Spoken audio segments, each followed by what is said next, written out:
aywa tey kon da ngeen di tegandi basket bi ci suuf comme langage codé la. ñu waxtaan ci loo xam ne di ngeen ko def langage codé muy làmb wala. waaw c'est surtout que actualité làmb sax jamono ji li ci neex bariwul. ndaxte bërki démb rek la fi ku am solo ci axlu làmb génn àdduna mooy Double Less. Je pense que quand même c'est une grande perte pour le milieu de la lutte. waaw ñuy rek delluwaat ci yàlla suñ borom ndaxte tey ku nekk xam na ni Double Less icône la woon ci làmbu Sénégal nekkoon i tamit kilifa donc bërki démboo Njaay la ñuy jooy Mbaye Guèye suñuy rangoñ feragul ki nga xam ne moo di suñu papa Double Less bàyyeekoo fi ginnaaw feebar bu yàgg. Double Less nag dafa nekk ancienne gloire mais aussi dafa nekk international parce que dafa teewal réewum Sénégal fu nekk. ñu bëri ci xale yi dañuy fàtte ni Double Less au-delà bëre bi mu doon bëre ci Sénégal. daf doon def lutte gréco-romaine ak lutte africaine. nekk na ay yoon champion d'Afrique. teewal na Sénégal ci Jeux olympiques Montréal ak ñetti Jeux olympiques yu nga xam ne teew na fa pour défendre raaya Sénégal nekk na champion du monde wala vice champion du monde. donc ku mel noonu bu fi jógee icône moom moo fi jógee. tey tamit mu nekk ku nga xam ne ci wàllu làmb non seulement bëre na def ay jaloore ci ay jamonoom. def ay jaloore sur le plan international. mais yàlla may ko mu meññ ay doom yu nga xam ne tey ay grands champions lañu yamul foofu mu taxawal école de lutte. donc kooku tey je pense que làmb li mu ñàkk rëy na lool. mais au-delà de ça Cheikh li ngay wax mooy. war nañ ci taxaw. seet non man kay du ci soo foofu sax laay yegg si Malick parce que je pense que démb wala bërki maa ngi gis ci Facebook bi ñu ngi publier ay photo boole ci ay ancienne gloire yu bari. ci mel ni Mor Fadam ci mel ni Mohamed Ali ci mel ni Toubabou Dior. Mbaye Guèye ñoom ñëpp. ñu kenn nekkatu fii. mooy loo xam ne quand même ça pose des questions est-ce que ñoom bi ñuy dund ak bi seen carrière bi mu jeexee est-ce que prise en charge bi waroon ci ñoom après seen retraite loolu yëpp am na jaar na ci yoon c'est des questions qu'on se pose vraiment. Ouais, c'est des questions qu'on se pose et ay questions yu légitimes la parce que tey suñu papa Boy Bambara dafa feebar lu yàgg soog a génn àdduna. suñu papa Toubabou Dior. feebar na soog a génn àdduna. Balla Gaye 1 feebar na soog a génn àdduna. Mbaye Guèye tëdd na lu yàgg soog a génn àdduna. Faga 1 tëdd na lu yàgg soog a génn àdduna ba ci ki nga xam ne tey jii moom mooy suñu papa Double Less.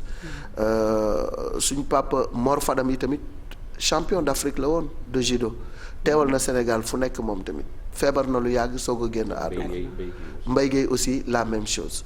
donc suñu pape Mohamed Ali mi ngi fi mais yaramam sutante na lool ñeneen ancienne gloire yi ñu ci bari ñu ngi feebar. mais loolu dafay poser problème bu carrière bi jeexee parce que ñoom seen jamono ak jamono ji bokkul. seen jamono seen bëre dafa metti woon. da nga daan bëre ñu damm sa bëñ nga lokk ko continuer di bëre. da nga daan bëre ñu dóor la nga nàcc nga continuer di bëre. boobu cabax dafa amoon. mooy nga jël sa baaraam. dugal ko ci bëtu nit. de am na ñoo dañoon yar seen wee def ci kaani booy bëreeg nit ki weccax ko. donc lu nekk da doon am parce que c'est sous l'ère président Alioune Sarr ci la ñu assainir ba yenn yu bëri dañ. même Mbaye Guèye bii génn àdduna bi ñu koy tuddee le tigre de Fass bëre bu metti la bëre ñu gaañ ko. ñëpp ni ko Mbaye arrêté mu ni du arrêté te keroog fu nekk toj na ko fu nekk nàcc na fa mais dafa mujj continuer ba jël ndam li ñu tuddee ko ci Tigre de Fass donc l'un dans l'autre moo journaliste Soleil moo ko tuddee woon voilà donc l'un dans l'autre loolu dafay wane ni tey jii sekelu combat yu métti yooyu ñu doon bëre moo commencé feeñ ci seen wér-gu-yaram mais le grand vide moo di ni tey amuñu mutuelle de santé amuñu prise en charge après carrière loolu nag mais kon parlement CNG ndax warul taxaw ci lu mel noonu. lu mel noonu war nañ ci taxaw parce que bu ñu defee tuuti flashback ci jamono président Abdoulaye Wade taxawaloon na lu mel noonu ba jël benn somme dugal ko ci ni leen nañu mutualiser mbër yi ba nga xam ni kenn ku si nekk di nga am carnet de santé foo dem nga mun a faju te doo bu même bu dee sa gafaka di nga si génne doo ci génne lu bëri mais tey da ngay gis mbër mu feebar sax ñu koy ketal pour faj ko donc loolu combat la pour CNG combat la pour l'association des lutteurs en activité parce que la prise en charge des anciennes gloires loolu war nañ ko xoolaat bu baax même au-delà de la lutte Cheikh tey le problème du statut de l'international sax dañ ko war a xoolaat càmbaraat ko parce que ku nga xam ne da nga défendre les couleurs du Sénégal jël sa ndaw jox ko réew mi bis boo demee ba nga xam ne tey jii jëm nga mag sa wér-gu-yaram sutante réew mi war na la toppatoo war nañu xool ci lan nga nekk am na bërëb yu bari yu nga xam ne boo fa demee wane sa carte ancien international war na am ay yomb-yomb yu muy am mais bërki dem sax El Hadj Diouf téye nañ ko fii ci buntu stade est-ce que loolu war na téye nañ fi Roger Mendy est-ce que loolu war na ñu ci bari tey ñi ngi feebar di toltolaan loolu warul donc li war actuellement moo di ni ñu xool au niveau de la lutte nan la ñuy organiser woo ba am mutuelle de santé pour mbër yi di mën a faju parce que assurance bi ñuy wax sax ci làmb dee ko dégg da ngay am assurance mais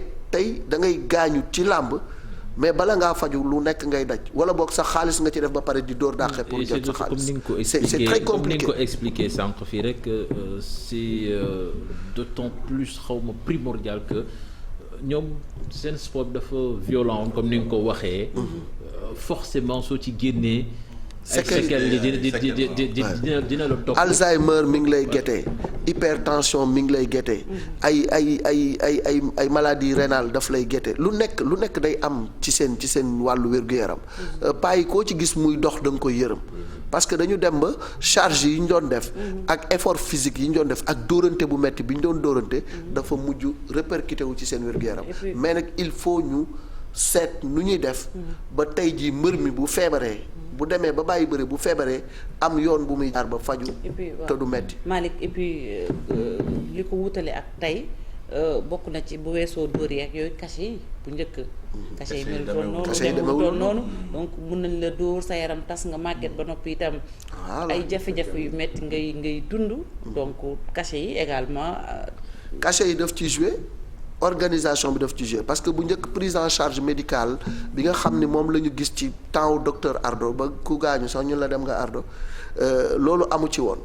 bu njëkk mën nañ la dóor kaw bu dimanche bi ci topp nga bërewaat alors que léegi dafa am système bu ñu mettre en place bu fekkee ne dañ la dóor nga daanu bala ngaa bëre da ngay dem defee scanner par force ñu càmbaraat ba xam amul benn lésion wala benn conséquence ci dóor bi ñu la dóor ñu soog la jox cutis nga soog a dem bëri ji te di nga toog au moins 1 2 ba 3 mois ñu soog la jox autorisation pour nga bëriwaat te bu njëkk loolu amul donc loolu yëpp tey daf ciy jouer prise en charge médicale bi cachet yi demewul woon noonu te ñoom daanaka boo bëree dimanche la nga cay jëlee da nga koy saam mu tasaaroo benn yoon donc gloire lañ doon bëree et non xaalis mais léegi xaalis am na xaalis boobu nañu xool naka lañ ciy def ba organiser ko ba écurie bi d'abord ak école de lutte bi am sax fond bu nga xam ne ku fa gaañu wala nga feebar dinañ la mën faj parce que d'abord ndimbal da ciy fekk loxol borom au niveau de l'organisation des écuries il faut que mu am commission médicale il faut que mbër yi nga xam ne dañu am cachet yu mag di dimbali ñi nga xam ne dañu am cachet yu ndaw ñu am ay cotisations ak une politique financière assez soutenue bu leen di permettre ñu am ay fonds pour jàppale mbër yi mais ñiy bëree tey jii nañu xalaat ëllëg bu ñu xoolee li xew ci mag ñi ñoom war nañu fexe ba du leen jar te loolu mutuelle bi def ci am solo justement ñiy bëri tey ji parce que danger yi ñuy wax ba léegi yu ci bëri mi ngi d'actualité ba léegi parce que soo xoolee làmb moo nekk sport boo xamee ni soo koy def amoo benn protection waaw bokkut ak ay box yi nga xam ne ñoom moo des fois am protège dans sax bari ki dem la ci dugg waaw mais ñii moom c'est open quoi te bañ yaa ngi damm ba léegi de kan lañ fi dammoon baaraam moom diggante guy gi ak Zos la woon ak Zos baaraam bu damm non du bari mooy wane nag kon c'est ancienne gloire yi c'est vrai que ñoom seen cas mën nañu wax ni presque neexatul solutionné parce que ñu ci bari fi mu nekk nii c'est trop tard. mais comme ni nga ko waxee génération bu bees bi. voilà tamit foog ñu jóg ci xam ni suñ ci jógul. li ñii di dund ñoom tamit loolu la ñuy dundi. waaw mais xam nga mooy li ma la wax léegi xam nga am na lu amoon. président Wade dajal na mbër yépp ñu wax ko seen ay mébét ak seen ay problème mu jël xaalis teg ci taabal ji ni nañu defar mutuelle xaalis boobu anam mutuelle bi anam. ba léegi dafa naax saay donc loolu tey c'était au moins une voie bu wóor bu nga xam ne bu fekkoon ne sukkandiku nañ ci heure bi problème yooyu du am. donc tey Gris Bordeaux la ñuy interpeller le président du CNG mon ami Bira Sène pour que ñu xool loolu naka lañ koy taxawalee le plus rapidement possible. parce que li xew nii dañ ci war a def jàngat te mag ñi tey bu xale yi amee ay millions nañu ko sante mag ñi. te xam ne lëg bu lekkee alom na ko gërëmee coy. tey jii Mbaye Guèye moo fi njëkk a fayeeku million mook Robert ba ñu leen fayee million nit ñi dañu scandalisé wu dañ ni million nan lañ ko mën a fayee mbërum làmb tey dem nañu ñi ngi ci 100 millions donc loolu wax dëgg yàlla sport la bu nga xam ne war nañ ko organiser dafa bëri informel war nañ ko professionnaliser organiser ko ba nga xam ni képp ku ci yëngatu pendant et après di nga ci gis sa bopp. mais le statut de l'international man moo ma gën a interpellé par rapport un peu à nos anciens ambassadeurs ñi nga xam ni dañu fu nekk la ñu représenté Sénégal mais dañuy am ay fins yu tragiques. gis nañ fi l'histoire poignante de Ken Ndoye gis nañ fi ba ñëpp représenté Sénégal am un peu ay raaya yoo xam ne sur le plan africain sur le plan international. Ce sont des lions et des lionnes ciy xaar du est-ce Sénégal. que quelque part jàmpul pour ñu taxawal ko. mais voilà volonté moom moo ci amul. volonté moom moo ci amul parce que aussi bu ñu raayal yëf yi quoi loolu du lu metti du lu jafe. nit ñi wax nañ ci réfléchir nañ ci conclusion yi mi ngi ci tiroir yi application moom moo des et application c'est une volonté politique. tey aujourd'hui il faut que ñu xam ne ku nekk international. teewal sa réew fu ne ñu rëkkal la hymne national ni ñu koy rëkkale président de la république. nga muye la mayo jël sa doole ak sa kattan ak sa jot yëpp jox ko équipe nationale. tey boo demee ba mënatoo réew mi ameel na la njukkal.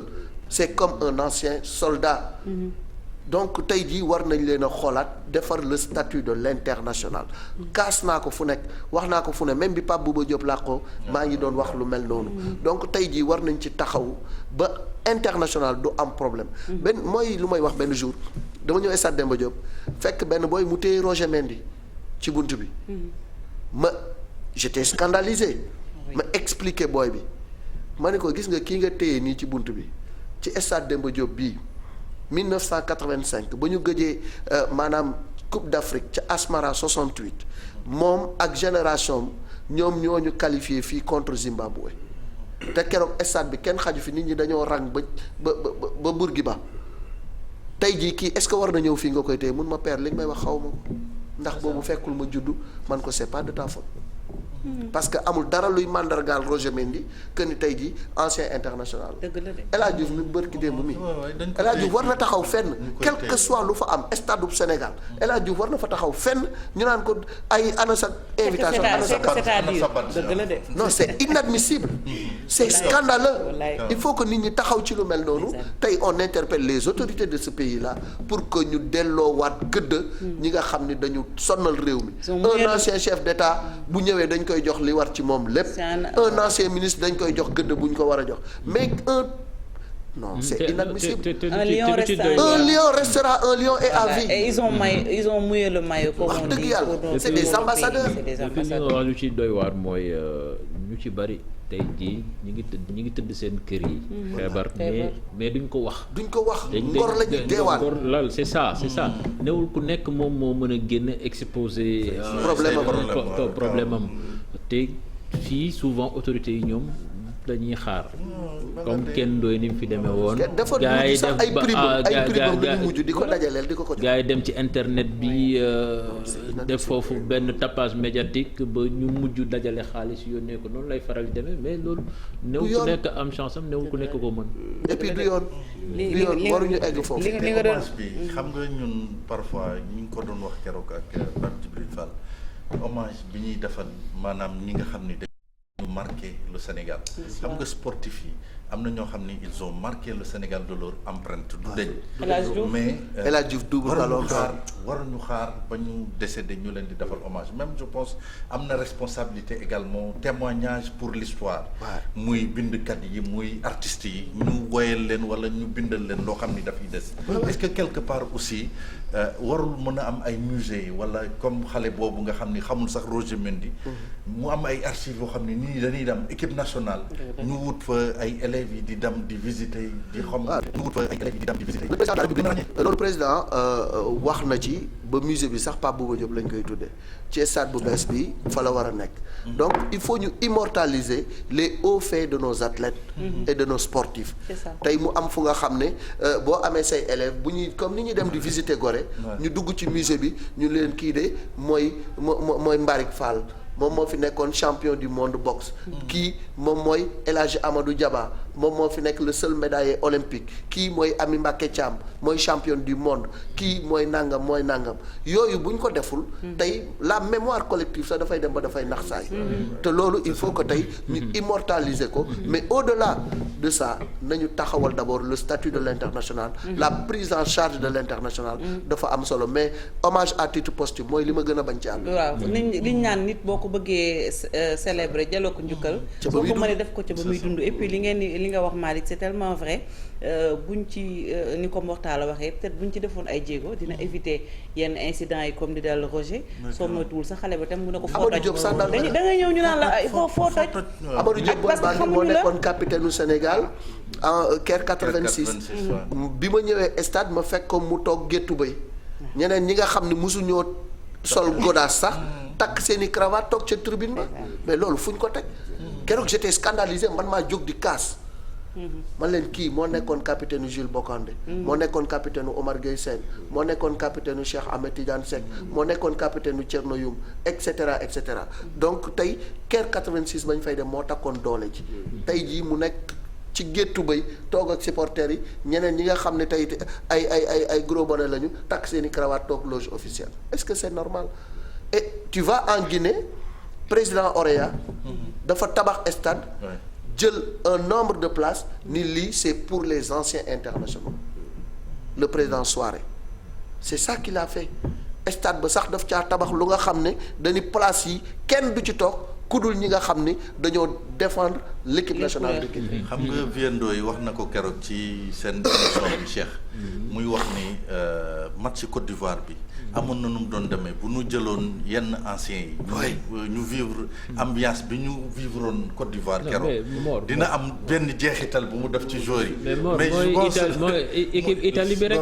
Italie bi gagné coupe d'Europe bi mais xoolal banc bi Viali voilà ay anciens gars yi ñoom ay anciens internationaux rek ñoo toog ci banc bi mais avant ñuy jeexal rek mais quand même faut pour revenir ci làmb ji foog ñu trouver solution de départ sax est-ce que jaaduwul par exemple ñu ne léegi bépp contrat bu ñuy signer pour benn combat dinañ ci génne benn pourcentage boo xamee ni dañ koy dugal ci benn caisse pour fonds de solidarité de départ nit ñi mën ci départ mais suñ ko bàyyee nii rek mënul ñàkk loolu CNG moom ma war a njëkk a def jéego bi ak l'association des lutteurs en activité nañ def jéego bi taxawal dara d'abord parce que bu fi dara nekkul kenn mënu fa def dara donc il faut ñu taxawal loolu après maintenant ñu xool les mécanismes de financement bu nga xam ni moom la ñuy teg pour que loolu mën a nekk mais loolu mënul ñàkk c'est impératif ñoom dañ koy def pour ñoom mais dañ koy def pour les générations futures parce que tey jii li xew vraiment métti na métti gu nga xam ne mënoo ko sax nat c'est un drame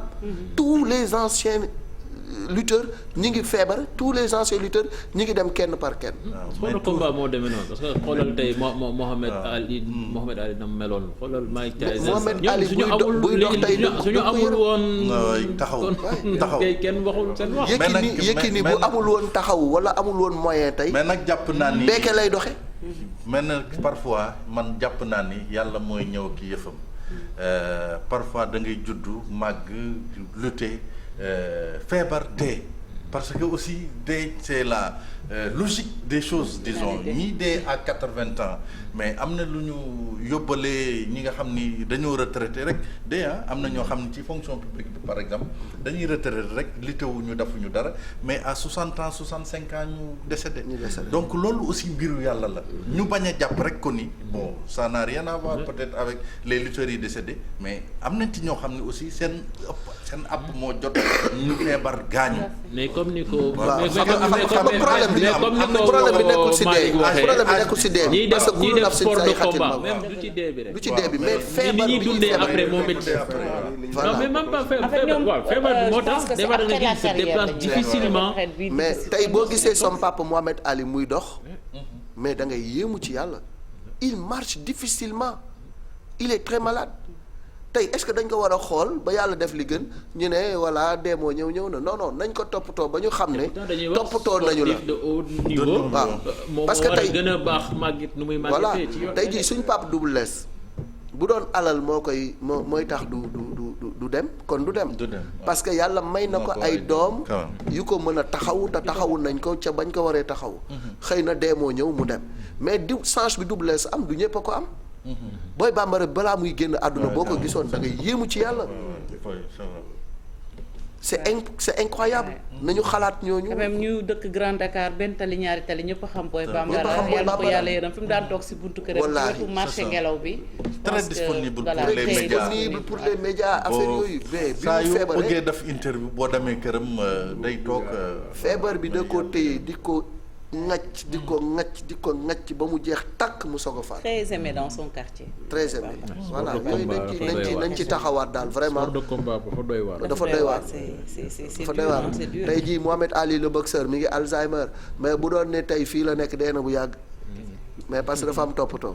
Pelé l'ancien. non Mohamed Ali boobu dee la. non Mike Tyson laa bëgg a wax tey jii Pelé actuellement à l'heure où je vous parle il est pris en charge à plus de 70 ans saa yu nekk bu feebaree c'est le monde du football qui retient son souffle c'est tout le Brésil qui retient son souffle il a fallu que mu def opération def tweet pour wax leen ni maa ngi sant yàlla affaire yooyu nit ñi seen xel sa voilà donc nañu xalaat bu baax quoi. c'est important voilà c'est important ñu lay jaajëfal bu baax Malick li nga indi am na solo ci jàngat bi je pense que c'est très important ni nga ko waxee que ni jotewul dara ak dee comme itam ni ñu ko waxee. borom bi moom mooy yóbbu. kullu nafsin zaa'iqatul mawti la wax. bakkan bu mos dund di nga mos dee mais toppatoo gi c'est-à-dire post carrière. ak toppatoo bi ci war ba nga mën a jeexal ci jàmm ñu lay jaajëfal bu baax a baax merci beaucoup Alaaji Malick Thiandoum xaritu Serigne Cheikh Tidiane Diawo borom tur la ñu war a doon Cheikh Ahmed Tidiane ak Maodo Malick ñoo sànneen xeer borom tur bu sell bi mais moom ndeysaan xam naa bu ko gars yi ñu soppi tur bi daal damay bañ a tooñ tudde ko beneen tur boo xam ne surnom la waaw comme ni ko Chérif di def parce que daal dafa bëri ay plaignant nañu ñoom ñaar karoot parce que Cheikh Tidiane ni mu ñemee Malal ak Cheikh ak Maodo Malick mais noonu la mel ak Chérif tamit noonu la mel ak ñi parce que bu fekkee ni dafa joteeg Malal joteeg man joteeg Chérif mais booy war nañu xoolaat ay mbiram. nee naa la dafa bëri ay plaignant ñooñu mu lim yëpp seen dénominateur ko baaxut. dafa bëri plaignant. léeg-léeg nga tasee kenn ci mbedd mu ne bàyyi leen Cheikh Tidiane dafa yaru ma ne ko sàllaaw ko yaru ko baax la xam nga sama soxna Cheikh Tidiane rek la fan. wallaay bëri na ko cëy boo ko xamoon. illah waaw dañ bàyyi noonu. Serigne Cheikh Tidiane Diawo wala Serigne Cheikh moom ak Chérif nag yaa un marabout et un imposteur moom nous on sait pas c'est toujours le langage correct aywa ñu dem ci suñu invité.